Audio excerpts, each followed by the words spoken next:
So I'm now going to introduce our keynote for this morning, Cherene Caraco. Over the past 28 years, Cherene has been described as an innovator, disruptor, agitator, and activator for her work nationally and internationally to reform pathology-based and oppressive systems, practices, and policies. For her work in establishing trauma-informed alternatives to traditional mental health treatment, Cherene has been named as the 2021 Innovator of the Year by Bazelon Center for Mental Health Law. In 2006, Cherene founded the Charlotte-based nonprofit Promise Resource Network that operates 16 open access initiatives that are led and staffed by a team of 85 people that are psychiatric, suicide attempt, trauma, substance use, incarceration, and homelessness survivors. In 2019, PRN started Peer Voice NC as a statewide movement of people directly impacted by mental health issues to organize and mobilize around legislative and practice changes. And since COVID, PRN has launched a 24/7 peer-run warm line and a peer-operated respite retreat at the Plaza, which serves as the community's first peer-run alternative to emergency department, congregate, inpatient, and voluntary commitments. So I'd like to now welcome up Cherene Caraco.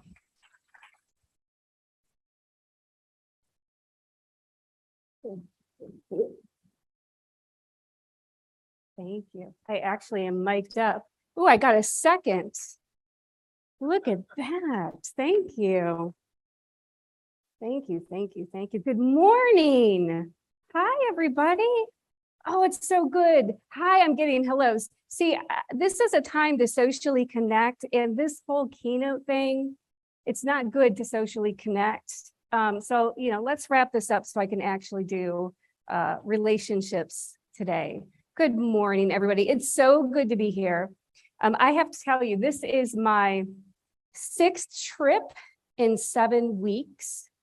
And I know, right? Thank you. Only at a peer conference and people go, ah, thank you. But I went to the airport yesterday and I was looking for my trip to Houston. And I'm looking, I couldn't find it. And I was swearing at Len. Len, we've since made up when I realized that you were right, because we're in Dallas. So let me be the first and probably the only person to welcome you to Houston this week. Thank you. Thank you so much. So I love being at peer-related conferences because I forgot to bring it up. Ann Casper handed me a beautiful flower this morning, the sunflower, to say, this is just to bring the sun to you while you were up there. Harvey hugged me and said, do you feel the love? I've gotten texts this morning. It has been wonderful. The other piece of it is I've talked with Skip and I've talked with Joe and Sarah. Where's Sarah the badass? Sarah's somewhere around here. So the other piece of it is I also get to connect with other activators who are like righteously like, we got to do this. We're figuring this out. It is a beautiful mix in our community. And when I was getting here from the airport, there was several people that were in the shuttle with me. And it just by happenstance, a woman next to me works at a behavioral health hospital. And she's lamenting because she was on vacation last week and she has to go back to work. And I said, well, what do you do? And she said, I work at a behavioral health hospital and I hate it. And she said, and everybody there hates it. She had no idea who she was talking to. Clearly. And we hate it. We have Jacob coming in and there's turnover and it's awful. And I said, did you know that there's a peer conference in town this week? And she said, no. And there are 2 peer supporters sitting in front of me. Are either of you here? Yes, right there from Florida. From Florida. Yes, it's good to see you. And you're from Virginia, from Florida and Virginia. And this is what they did. Well, when we get to work with people and see them grow and flourish and change their lives, they were providing her with peer support and sharing with her the hope. So, I said to her, come to the dark side, the community side, where we prevent people from going into places like yours, because maybe you'll feel a little bit different about this work. So I named this peer leadership, being a voice when there is every freaking pressure that we have as peer supporters to be an echo, right? We feel it. Dana said it in her intro. And, when I was thinking about what I was going to present today, I was likened back to a conversation I had about 2 months ago from representatives from a state that I'm not going to name. I'm going to do that a lot, by the way. I'm going to quote people that I'm not going to name. So be careful if you talk to me, because I'll end up quoting you, especially if you say something that's crappy. So this person says, Cherene, where do I find peer supporters? Where do I find these people to come and be a part of policy change and legislative change and social justice? I said, what do you mean? She's like, we invite peer workers here and they don't say anything. They don't say anything. So do you have peer supporters that don't actually work for behavioral health agencies that have a voice? Oh, shit. Can I swear, by the way? Okay, good. We're all good. We're in Texas, Cherene. We're not in New York. And what she was saying is something that I've heard over and over and over again. And as I travel around the country and around the world and operate my own peer-run organization, we are seeing this trend of peer supporters. The more we are getting involved in traditional treatments and settings, the less we are getting involved in social justice movements. We are being silenced. More than that, we are silencing ourselves. And there is a steep price for that silence. So we're going to dig into that a little bit today. So to start out with, though, next slide, we're going to be dealing with some tech stuff. So we're going to figure this out. It's going to be cute. Next slide, please. So just to get a sense of who we have in the room, how many people in this room are peer supporters? Be proud. Oh, look at this. Yes, that's awesome. How many of you have been doing this for like a year or less? Who are our newer folks? Everybody look around the room. That's right. Our newer folks, we are going to pour into you this week. I hope you pour into yourself and soak it in. Who are folks who've been around like a little bit of time, maybe a little over a year to 5 years? Okay. Decent number. 6 to 10-ish? Yes. Okay. And the people that have been like 11 to 20 and over? Yeah. Beautiful.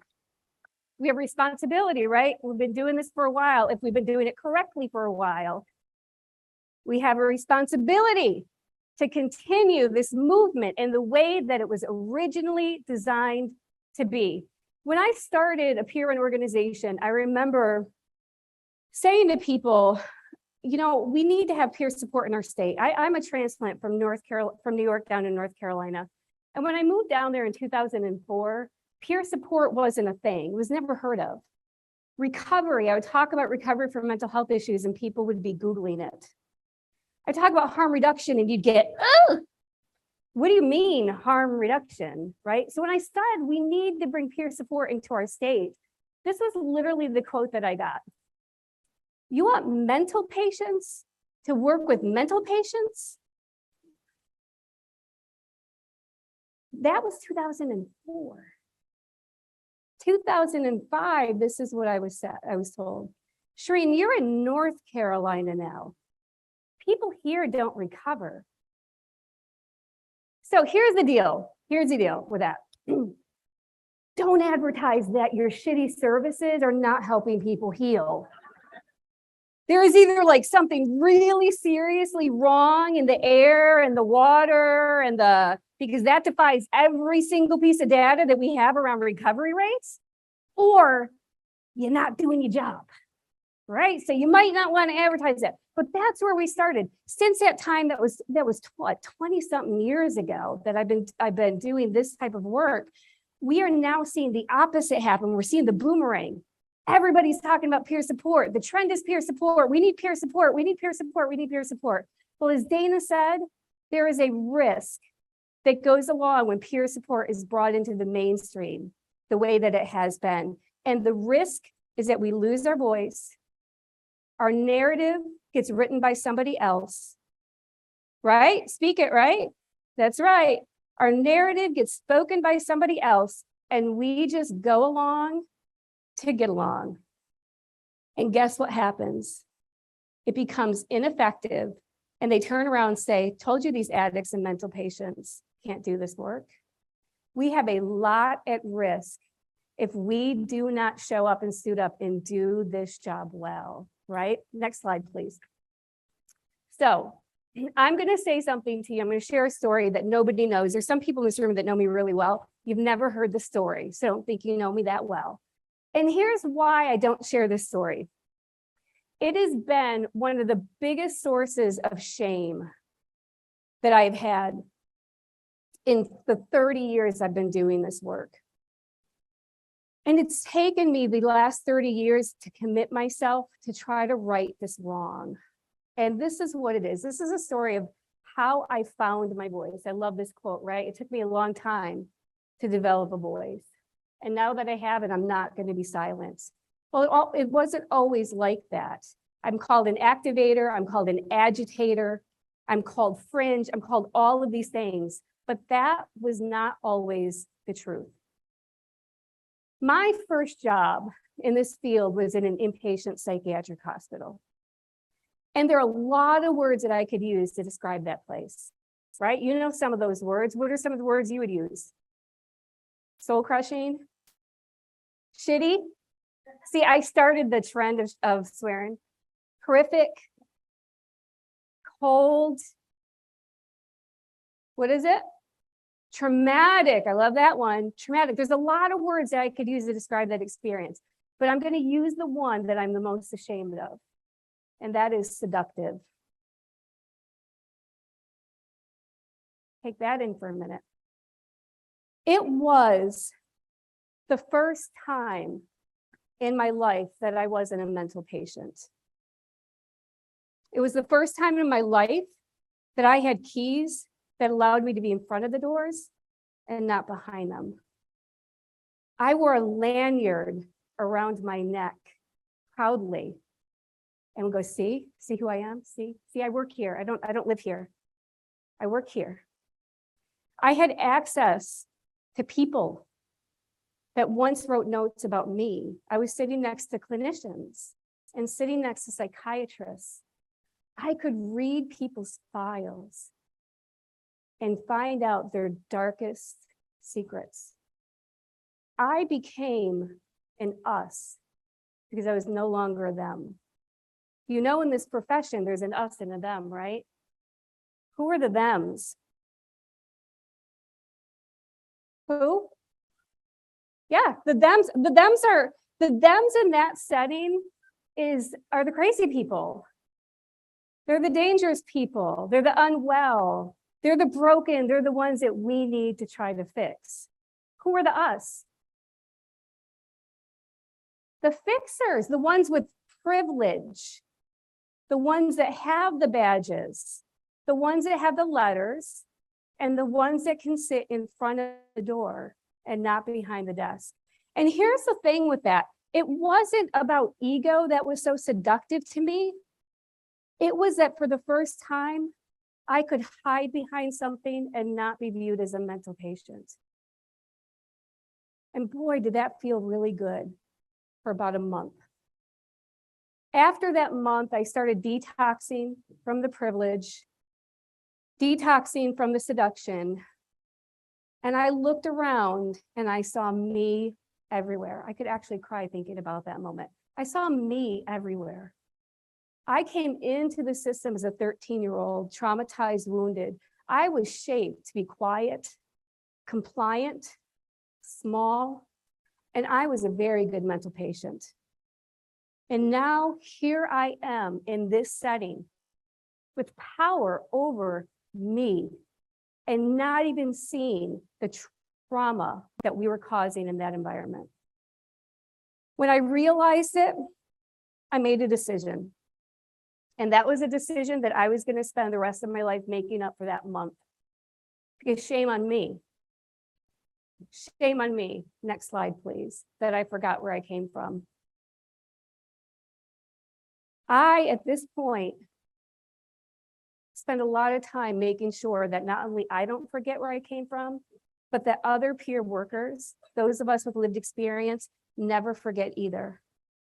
Because it is because of our historians or pioneers that are allowing us to sit here with lanyards and badges and are trusting us with this moment in time that we are going to continue the work of humanity and justice and healing and wellness, not simply be an echo of harmful, traumatizing things.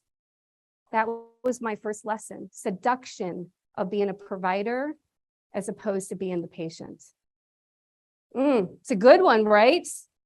It's a good one. It was a painful one. So I get to talk to a lot of people, and I am seeing, next slide, please.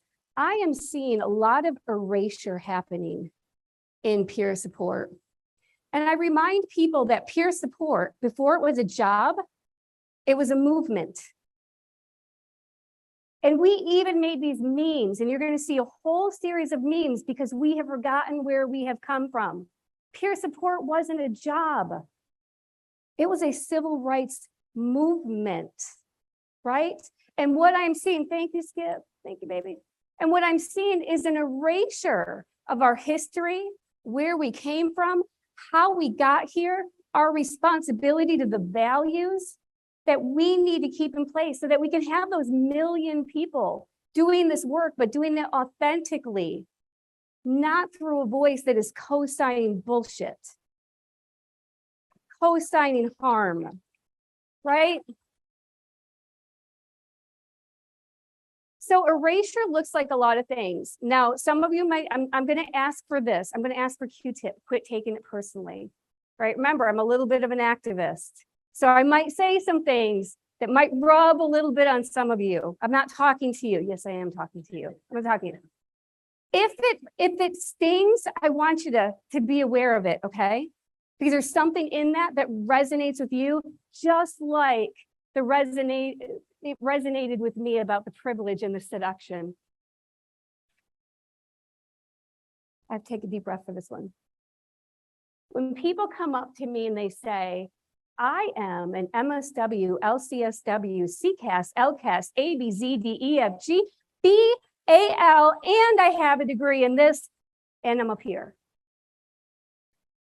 Are you one of those people? You don't have to answer it. Do you know those people? You know a lot of those people. So this is what that means to me.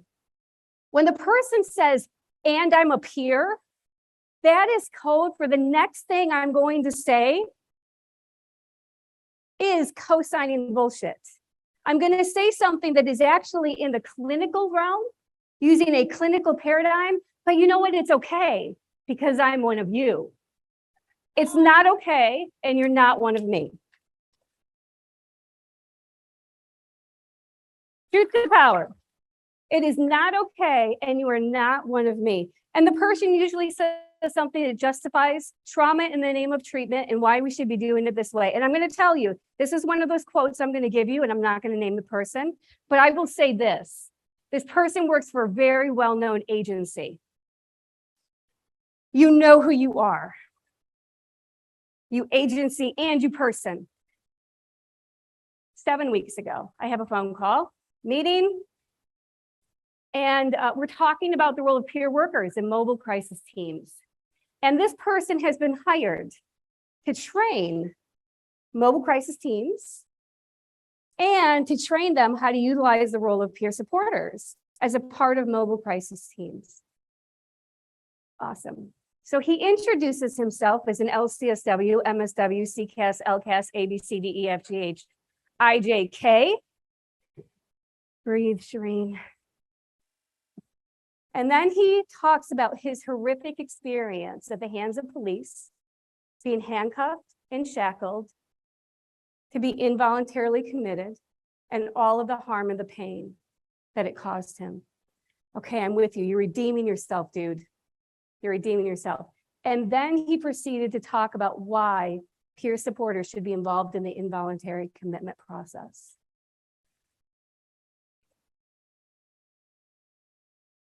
I had more than a moment. I had so many moments that 7 weeks later, I'm ready to text Harvey and say, what the heck? How are we really doing this? And this was his response. He looked at me and he's like, you disagree that peer workers should be involved in involuntary commitment?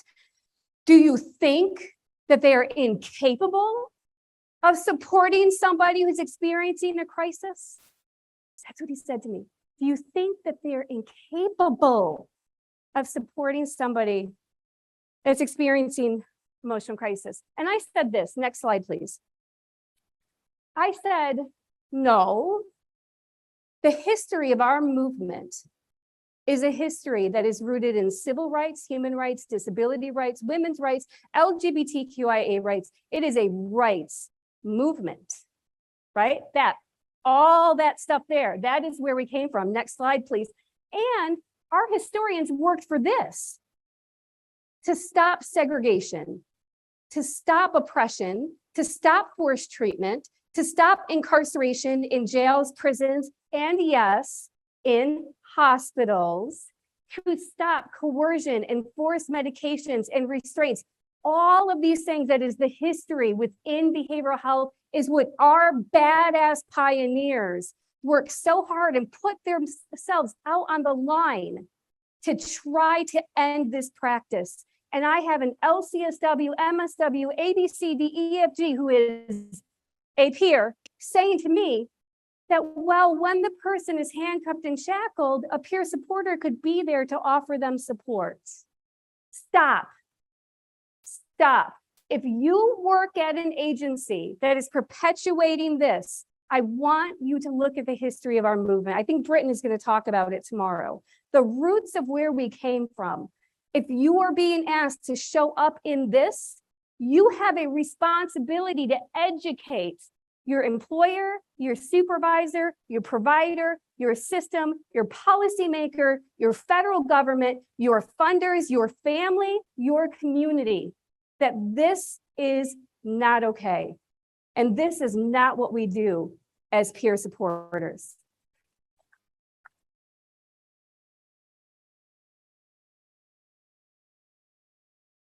Want to know his response? Ready? Well, that's your opinion.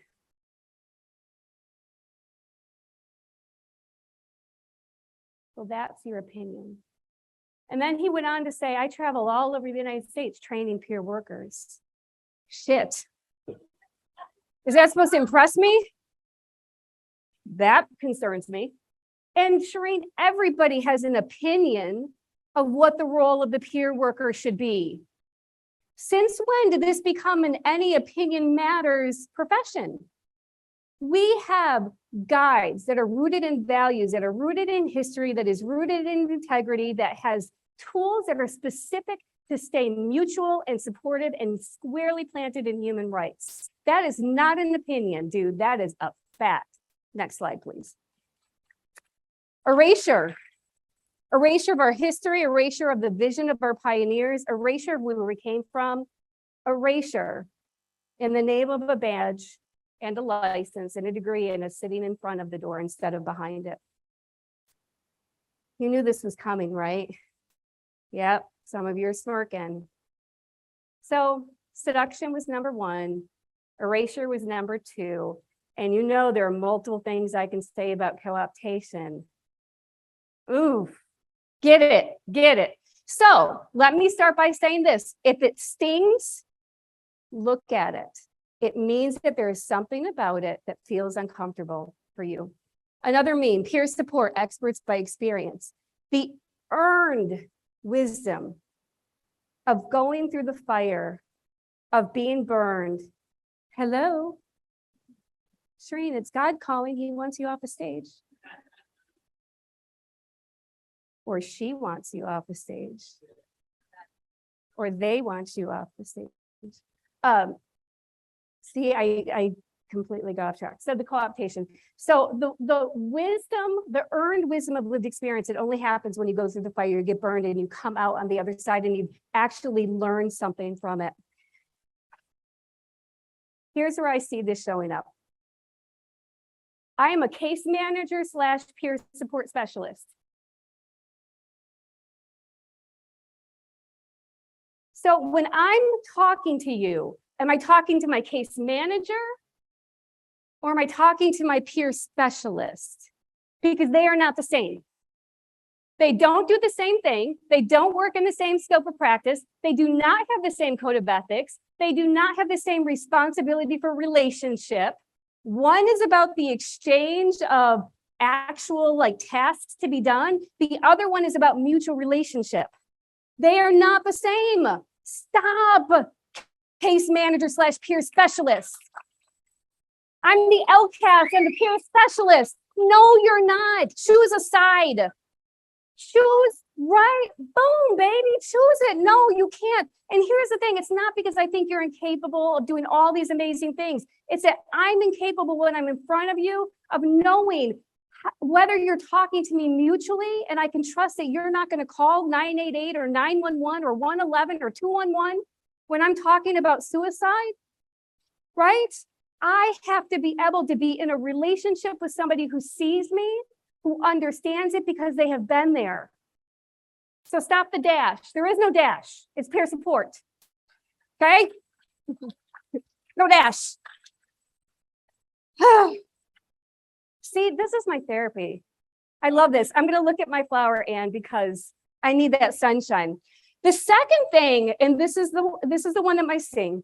I hear people say, I am a forensic peer support specialist. I am a reentry peer support specialist. And I say, oh, no kidding. How long were you in prison? We say, I've never been to prison. Okay, jail? No, I've never been in jail. Arrested? No. Nope. Nope. Nope. I'm a peer support specialist working in mental health. Oh, what was your experience? No. I'm in recovery from substance use. Or the opposite. I work on harm reduction, but I'm not in recovery from substance use. What? You guys, peer support by definition is shared experience. Like that's in the definition. Peer, together, mutual shared experience, support. I know where you've been, so I'm helping you be there. If I've never been there, I am simply an ally. I am not a peer supporter. What the flying? What? Help me, Skip. Help me understand why this is so confusing. Thank you. She's my plant. Stop. And it's our responsibility to not compromise our values and accept a job that we are not qualified for. We're not qualified for that job. Next slide, please. Stop it. Please stop it. The second one is knowing your role. And I developed this one. I didn't put case manager on there, but somehow when we become peer supporters, we become the monitor. We become the mole, the driver, the dropper off of the meds, the gopher. We've been called paraprofessionals. Thank you very much. Oh, no. But if we do not understand our own role, how are we going to educate them about what our role is? We have to find the ways and the language and the confidence and the voice to not allow ourselves to be taken over like this. Medicaid does not own lived experience. Medicaid does not define peer support. We do. Take it back, y'all. For real, we need to take it back. And that goes to this next one. How am I doing on time? Doing okay. You're like, you're good, Cherene. Thank you. See, this is why I like being in peer support. Lots of support, huh? Peer power, baby. I love it. So if you like peer power, you're gonna like the next slide. I'm letting this one sit for a minute. What does it say? It's peer support, not. Wait, what? What was that? Wait, huh?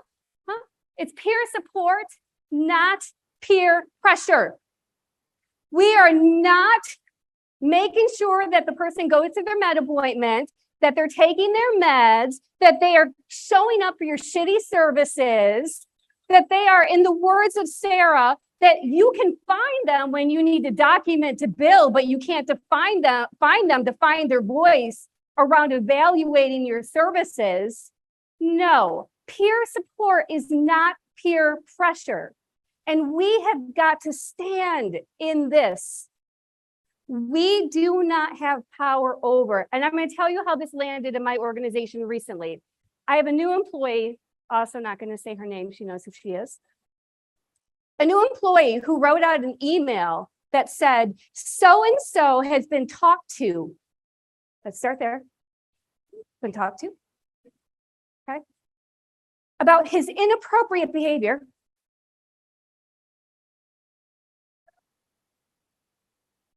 Because we sat him down. We sat him down and explained to him that it needed to stop. This is an employee of my organization, a peer-run organization. This is what I do for a living, right? A new employee. This right here seeps in so easily. We are shaped and socialized and taught and reinforced to tell people what to do, to advise them rather than support them.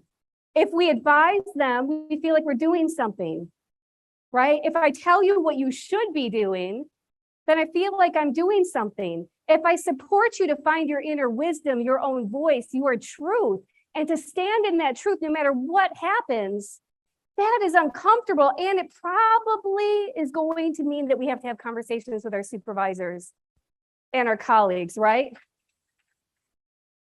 If we go into this role of having power over people and we are not aware of it, through our language, through our actions, through our connection, we are losing peer support. We are losing the mutuality. There was no other time that I saw this happen than during COVID. When COVID happened, the peer supporters that were doing more case management and bringing people to appointments and the busy work ended up not having jobs. Not having jobs at the time where people were experiencing the most emotional distress. And you don't have a job, that tells me you don't have a relationship with that person because you've been focusing on the stuff, the tasks. You've been telling people what they should be doing instead of supporting them through their own life and their own decisions. Peer support is not peer pressure. You can borrow this, you can put it on a sticker, you can put it all over your office. I don't care what you do with it. But it's a simple way to continue to communicate with our colleagues, our other peer workers, that we are not there to pressure anybody to do what anybody else wants them to do. We are not an echo of the clinicians. We help people find their voice. We are supporters. We don't provide pressure. All right, last few. Next slide, please.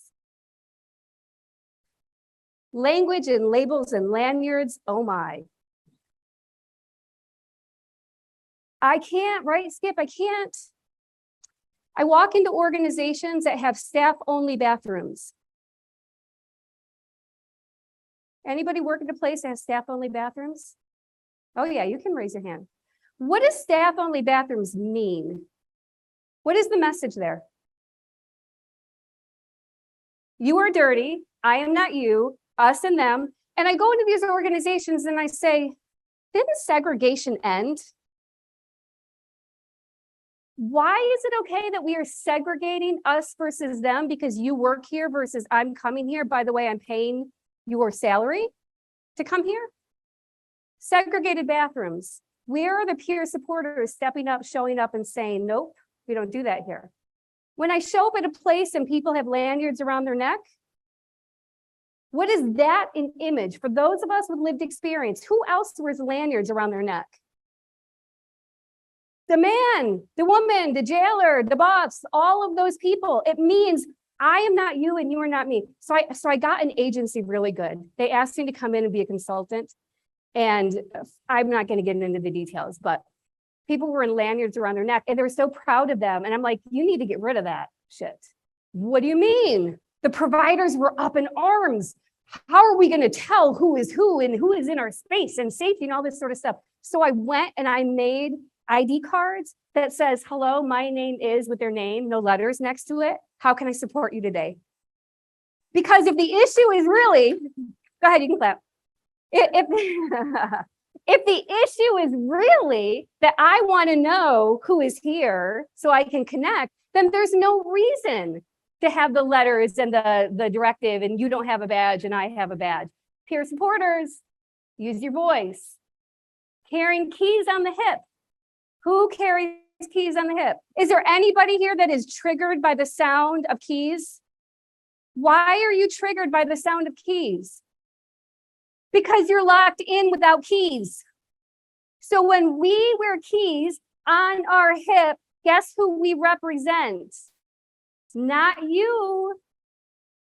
I represent us, not them.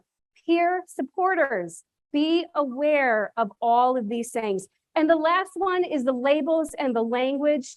My goodness. When I talk to a peer supporter and they're using words like so-and-so is non-compliant, attention-seeking, so-and-so has addict behavior, this person is service resistant, they are difficult to deal with, lazy, manipulative, I can go on and on and on and on.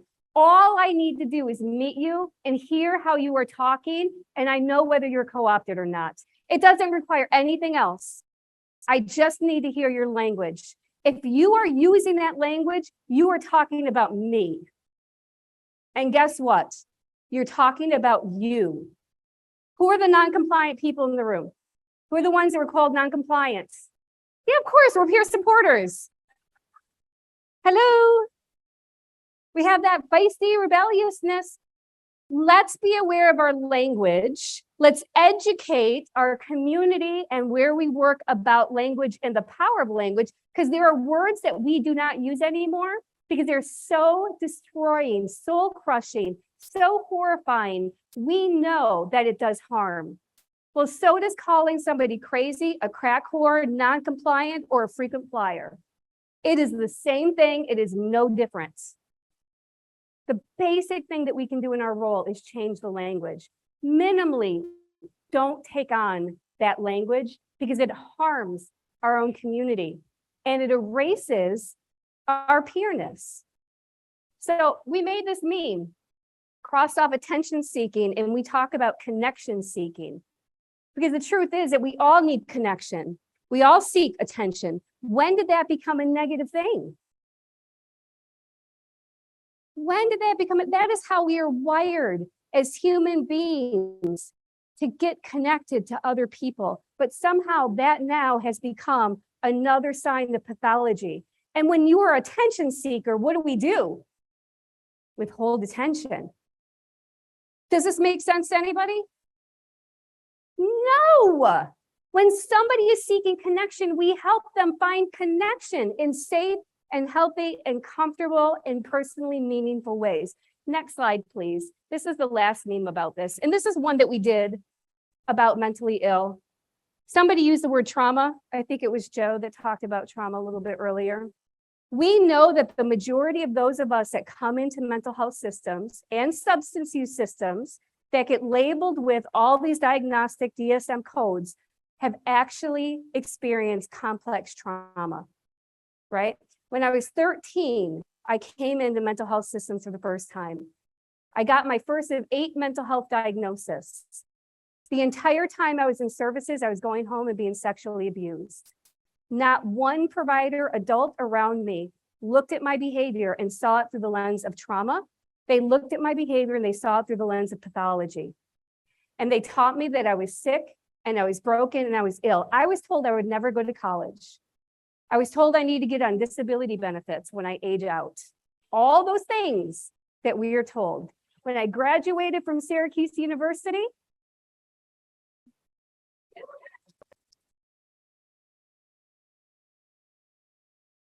and became an international consultant, I was able to say to them, I think you were wrong.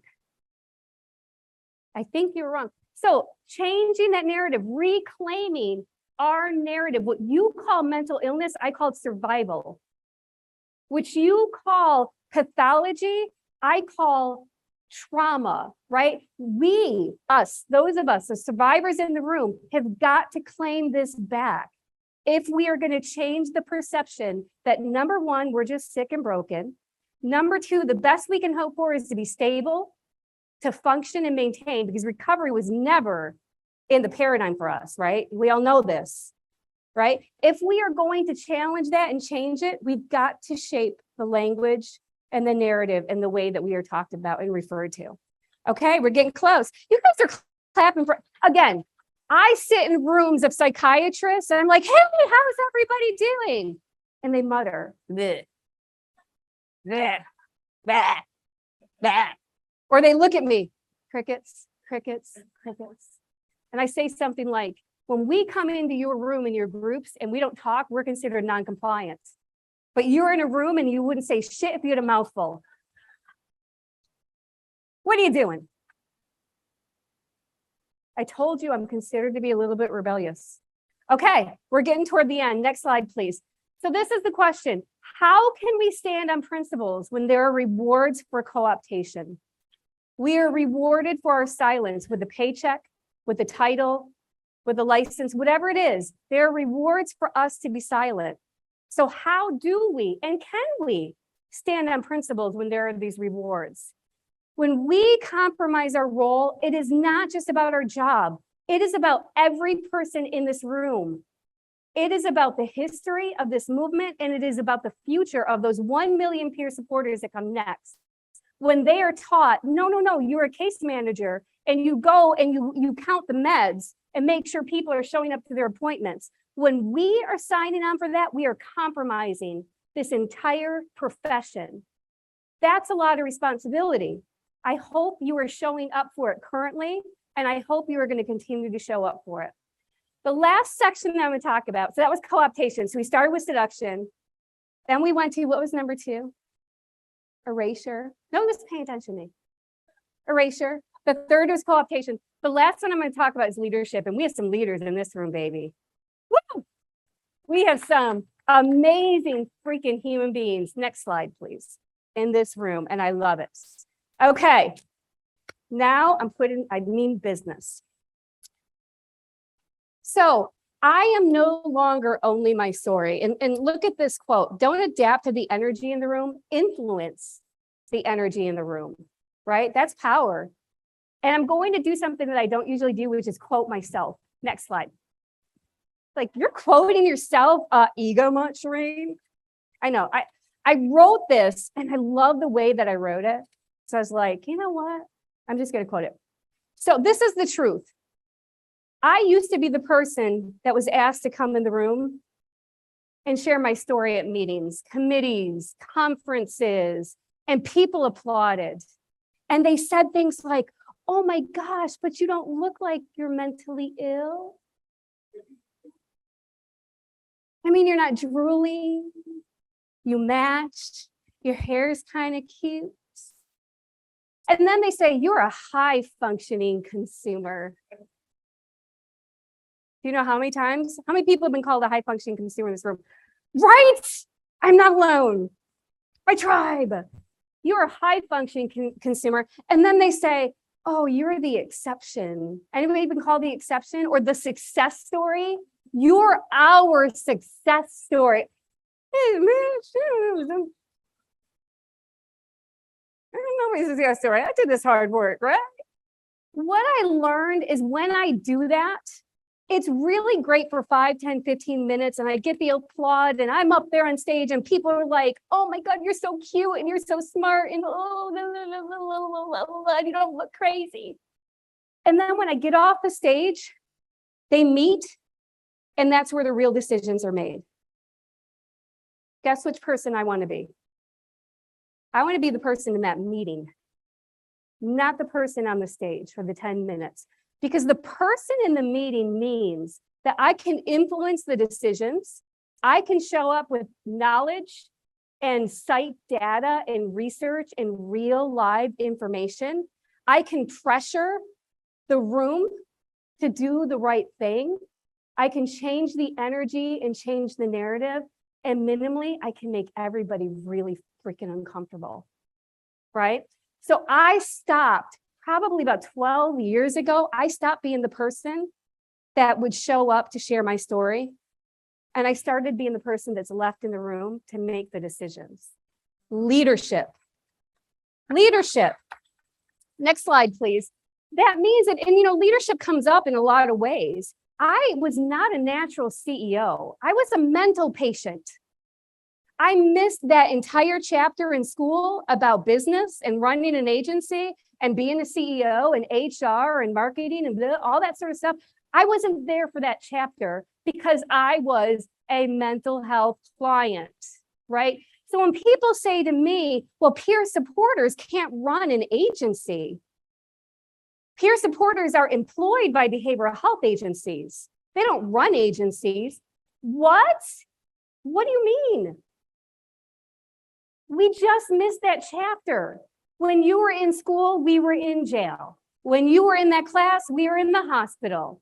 When you were in a dorm, we were living on the streets, right? Earning a different type of wisdom and knowledge. But that doesn't mean that we cannot show up in this way. On top of it, I'm a female identifying leader. Do you know how unusual that is to be a CEO in this space as somebody who's female identifying? Right? And I was 26 when I started the agency. I'm 26 and a half now. So I was a young leader, for real. And here's the danger. So this was my absolute favorite quote from any employee that's ever worked for us. And we now have over 100 employees. We're opening our 18th, 19th, and 21st program as I'm standing here in front of you. Whew, I got out of that work. But this was one of my favorite quotes from one of our employees. And it says, at every agency I've ever worked, my job was to put out fires. This is the first place where my job is to start them. I wonder why they don't want us to become CEOs. Right? So peer leadership means that we have to be a bit disruptive. And that is uncomfortable for people around us. It can be really uncomfortable for us, especially as trauma survivors, especially as being taught to be compliant and silent and small. Now we're using our voice and we're using it in bold ways and we're saying things out loud. That can be really, really difficult. But if we just continue to work for behavioral health agencies, for emergency departments, for hospitals, we are missing authentic peer support, right? Some of us were in Washington, D.C. recently doing some work at the federal level. And the entire time, the focus was on how do we train providers on how to utilize peer supporters. And I'm saying, so you're paying these providers to do something that they don't know how to do, and you're paying other people to go in and teach them how to do it. Why are you not having peer-run organizations do, I don't know, peer support? Do you want me to have a psychiatric practice? I promise you, you do not. Nobody wants that. Why would I hire psychiatrists? I'm a peer-run organization. Are you hiring peer supporters not knowing what the hell you're doing, right? So part of it, and it's an and. I'm being a little bit, whatever, me. But there's an and. There is absolutely a valued critical role for peer supporters to be in every place. There is a role for clinicians with lived experience, not clinicians / peer supporters, not case managers / peer supporters, but there is a need for people at all different levels of these systems with lived experience, right? So I am not discounting that. What I'm saying, however, is why are peer-run organizations not being supported? Why are not our future CEOs and our future leaders? Why are we not investing the money and the time and the energy there so that peer support can remain authentic and not be owned by somebody else, right? Lynn, hi, Lynn Legier. Lynn told me if I say anything that she said to me on the phone the other night, I had to quote her. So Lynn, I'm going to quote you. Lynn says, who owns peer support? Who owns it? Take it back. Say it, Lynn.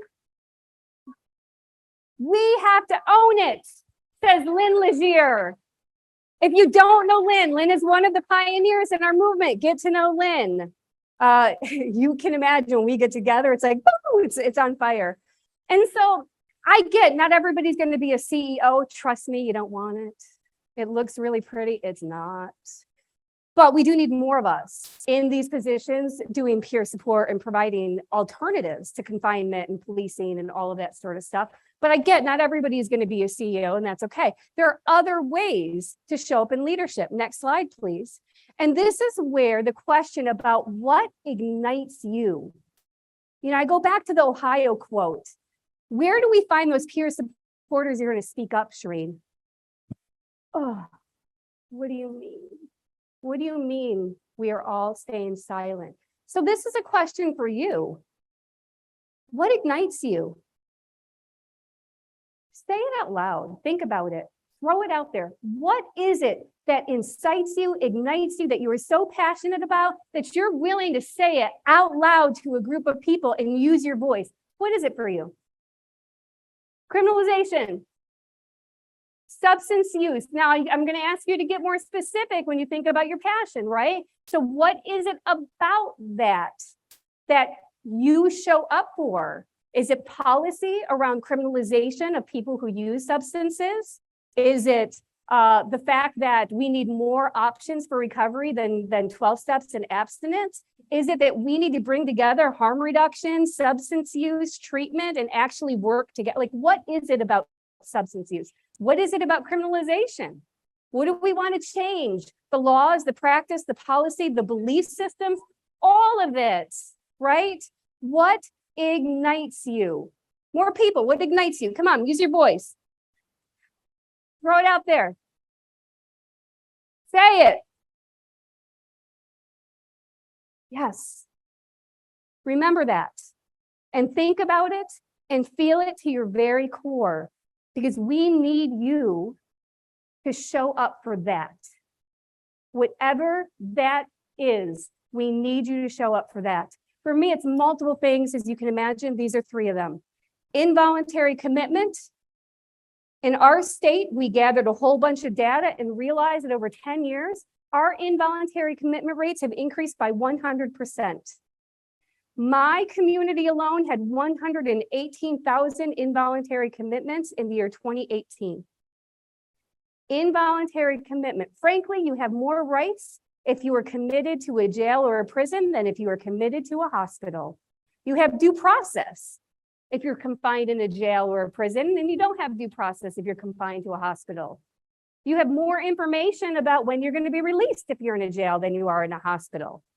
You are traumatized in the name of treatment in both places, because where a lot of people landing in seg. They're being incarcerated and they're being segregated because of thoughts of suicide, because of emotional distress, because of mental health issues. It is the same issue.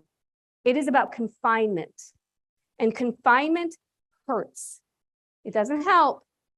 It hurts, right? So we do a lot of work to take back that language. We have this belief system that jail is bad, hospital is good. No, confinement bad. Confinement hurts. So that's one of mine. And I can't even tell you all the work that I've done around IVC. The second one for me, emergency department boarding. In the past 2 months, folks from my county came to me and said, we've had 30 kids living in our emergency department for over 160 days in one room. 30 children ages 5 to 15 living in one room together in an emergency department. I asked about the adults. We have 68 adults right now, Cherene, sitting in jail or emergency department waiting for a space in a state psychiatric hospital. I said, 68, how many of those people could actually be home in community with support? You know the response? 67. Do you think I'm ignited? Do you think we need to show up? You better believe it. Program number 18 is working with those kids in the emergency room to get them out. And then, of course, you all know how I feel about trauma in the name of treatment. Okay, truly the last four slides, and then you can go and do your thing and stop the intensity. Next slide, please. There is a price for silence, and I absolutely love this person who has showed up in support of education for women and female identifying people. And I just picked three of their quotes because they're amazing.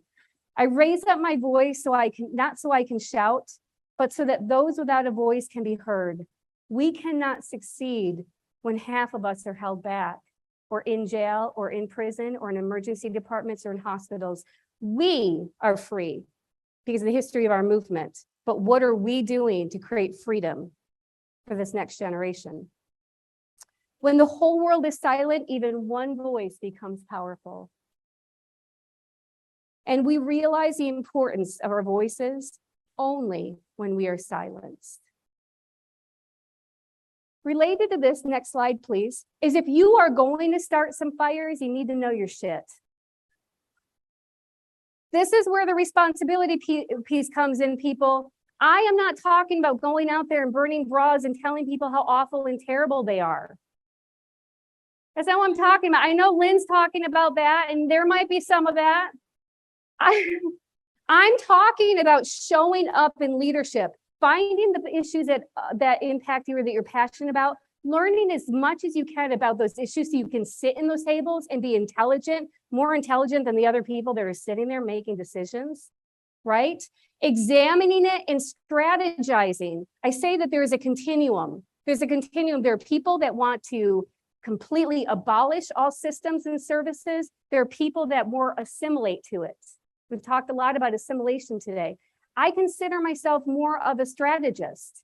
At different times, I work to reform the system. At other times, I work to abolish it because I examine issues and try to figure out where are those points, those soft points that we can have immediate success and what do we need to do to have long-term success. So if you're going to start some fires, don't just do it by emotion. Don't show up and say, but I am the experience.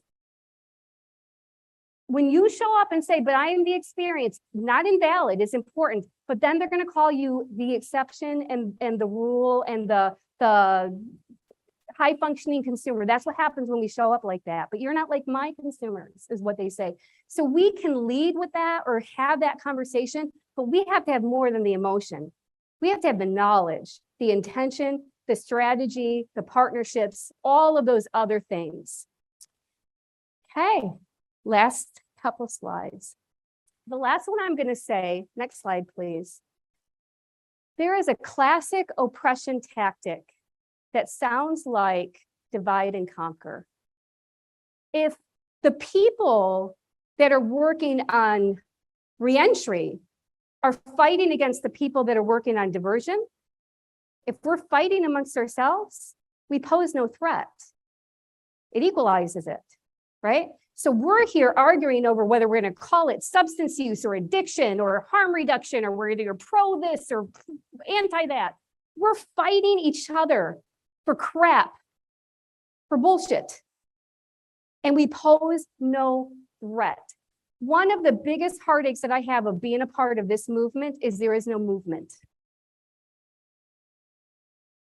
There used to be a movement, because people united and came together around a shared purpose and vision and values. That has since dissipated. If we continue to fall prey to the classic divide and conquer, we are never going to have influence to make the change that we need to make. We have talked about this nationally and federally. Why do we not have a voice at the federal level? Because we're so busy arguing whether it's called mental illness or mental health or emotional distress or whatever the hell it is. We're fighting substance use versus mental health. We're fighting substance use versus harm reduction, unhoused versus incarceration. Stop. We are talking about the same people that are affected by all these systems. We have to come together if we are truly going to create some change. I mean that very, very authentically. It means that our egos have got to be put at the door. Our fear of scarcity has got to be placed over there. And we have got to come together with shared values, right? That's what that's going to require. Cherene, you're so serious. Okay, we're done. So I'm going to end with, I quoted myself twice in this. What happened? I don't even know myself anymore. Last slide, please. I do want to end with this. I was going to quote that beautiful long poem about we We are so afraid of being small. We're not afraid of being big. They said it much better than I could have, but I thought I was going to run out of time. We're close. So I kind of kept it brief. This is my hope for me throughout this experience, and maybe for you, if this is important to you. May your wounds be your fuel. May your healing be your center, and may your wisdom be your voice. Thank you all so much. Have a great conference. Oh, only in a peer community.